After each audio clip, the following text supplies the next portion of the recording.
নিজেদের সুপার এইটের প্রথম ম্যাচে বাংলাদেশকে ডিএলএস মেথডে 28 রানে হারিয়ে দিল অস্ট্রেলিয়া। তো আজকে তাদের যে ম্যাচ ছিল বাংলাদেশের এগেনস্টে, তো সেখানে প্রথমেই টস জিতে বোলিং করার সিদ্ধান্ত নিয়েছিল অস্ট্রেলিয়া। সেটা খুবই টসটা গুরুত্বপূর্ণ এই কারণে ছিল, কারণ সেই মাঠে বৃষ্টির সম্ভাবনা রয়েছে। তো যেই মাঠে বৃষ্টির চান্স থাকে সেখানে অবশ্যই যে টস জেতে তারা চায় যে পরে ব্যাটিং করতে, যাতে যে ডিএলএস মেথডের যে ক্যালকুলেশন তারা সেটাকে মাথায় রেখে ক্যালকুলেট করে ব্যাটিং করতে পারে। কারণ প্রথমে ব্যাটিং করলে আপনি এক্সপেক্ট করতে পারবেন না যে কোন টোটালটা বোর্ডেতে ঠিকঠাক হবে। হয়তো পিচ হয়তো 150 পিচ, কিন্তু আপনি যাবেন যে যেহেতু প্রথমে ব্যাটিং করছেন 180 200 করতে যাবেন, কিন্তু সেখানে গিয়ে হয়তো দেখলেন যে 120-30-এই দল শেষ হয়ে গেল। তো আজকে বাংলাদেশ প্রথমে ব্যাটিং করে 140 রান করেছিল 8 উইকেট হারিয়ে। তো অবশ্যই এই পিচেতে রান অবশ্যই কম, অন্তত 160 থেকে 170 রান করা উচিত ছিল। তো প্রথম পাওয়ার প্লেতে তারা খুব ধরে ধরে খেলছিল, তো এটাই দেখে বোঝাচ্ছিল যে তারা প্রথম থেকে উইকেট হারাতে চায় না, উইকেট হাতে রেখে পরে হিট করতে চায়। কিন্তু সেই প্ল্যানটা অতটা এক্সিকিউট হয়নি, কারণ লাস্টের দিকে অস্ট্রেলিয়া যেভাবে বোলিং করেছে এবং স্পেশালি প্যাট কামিন্স, তিনি হ্যাট্রিক নিয়েছে। তো সেই জায়গাতে 140-এই আটকে যায় বাংলাদেশের ইনিংস। তো তারপর বৃষ্টি আসে। তো তারপর যখন খেলা শুরু হয়, অস্ট্রেলিয়ার যে দুই ওপেনার ডেভিড ওয়ার্নার এবং ট্রাভিস হেড, দুজনে পাওয়ার প্লেতে যা ব্যাটিং করে, যা রান করে, তাতেই পুরো ম্যাচ অস্ট্রেলিয়ার হাতে চলে যায়। তো ম্যাচ যদি বৃষ্টির কারণে বিঘ্নিত নাও হতো, অস্ট্রেলিয়া 100% ম্যাচ জিতত। তো তারপর আরেকবার বৃষ্টি আসে। তারপর বৃষ্টির পর যখন আবার খেলা শুরু হয়, তখন ট্রাভিস হেড আউট হয় এবং মিচেল মার্শ আউট হয়। তো তারপর তখন ম্যাক্সওয়েল ছিল। তো তারপর ইতিমধ্যে ডেভিড ওয়ার্নার হাফ সেঞ্চুরি পূর্ণ করে। তো 11 ওভার 2 বলে যখন টিমের স্কোর 100 রান, সেই টাইমে আবার বৃষ্টি আসে। তো তারপর ফাইনালি ম্যাচ কন্টিনিউ করা যায়নি। তো ডিএলএস মেথডের ভিত্তিতে স্কোর দরকার ছিল 73, তো সেখানে রয়েছে 128 রানে জিতে যায় অস্ট্রেলিয়া।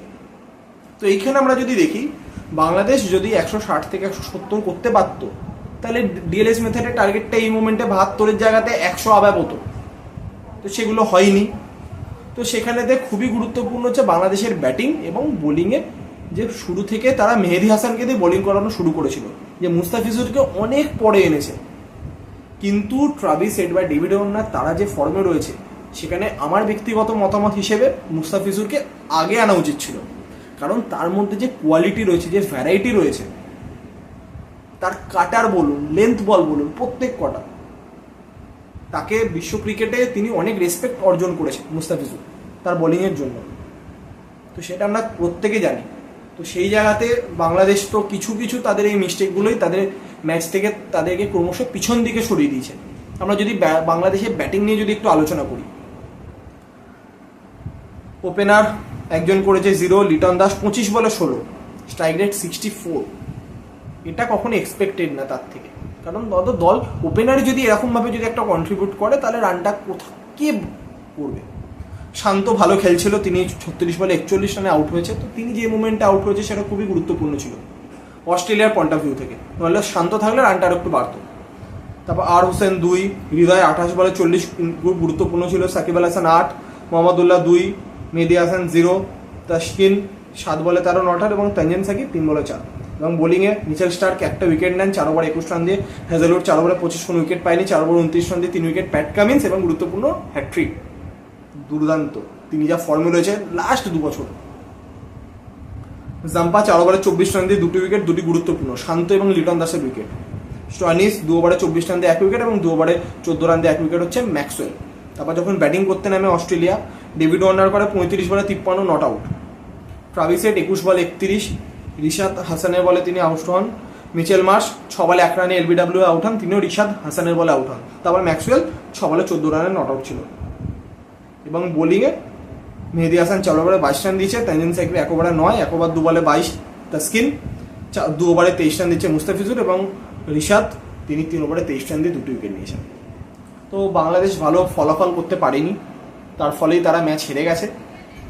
তো এখান থেকে বাংলাদেশ অবশ্যই চাইবে যে নেক্সট ম্যাচ কালকেই রয়েছে, শনিবার, এগেনস্ট ইন্ডিয়া তাদের খেলতে হবে। তো তারা অবশ্যই চাইবে নিজেদের ব্যাটিং লাইন আপ হোক, বোলিং লাইন আপ হোক, যেখানে যা ভুল হচ্ছে সেটা কিছুটা ইমপ্রুভ করে মাঠে নামতে।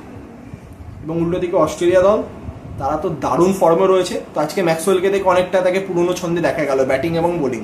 তো তো আমরা আশা করব অস্ট্রেলিয়া দল যাতে নেক্সট ম্যাচে এই মোমেন্টামটাই ধরে রাখতে পারে।